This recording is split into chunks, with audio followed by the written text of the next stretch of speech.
With the black boxes retrieved from the Air Busan aircraft that burst into flames this week, local officials have launched an investigation into the incident in which all 176 people on board the Airbus jet were safely evacuated at Busan's Gimhae-International-Airport late Tuesday.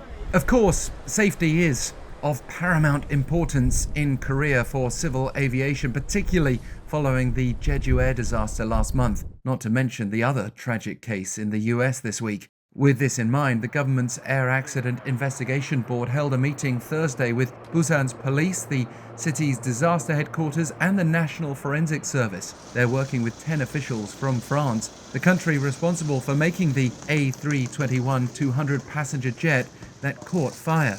Local officials carried out preliminary inspections of the incident site Wednesday. They've had to proceed with great caution because even after the fire was extinguished, the aircraft in question still held nearly 16,000 kilograms of highly flammable aviation fuel, posing secondary explosion risks. A closer forensic investigation will hopefully be able to answer what caused the fire to ignite in the first place. With all those on board surviving, there have been numerous eyewitness accounts pointing to a crackling sound, along with flames and smoke emerging from one of the overhead storage bins at the back of the plane that had been delayed from departing on time.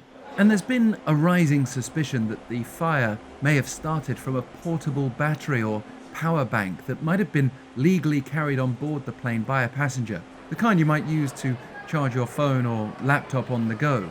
If that's the case, it might lead to stricter regulations going forward, particularly as there are multiple precedents. Last year, batteries began to smoke on Asiana-Airlines and Eastar-Jet flights, while there was also a similar incident before takeoff on a separate Air Busan flight last December. On those occasions, flight attendants were able to quickly deal with the threat.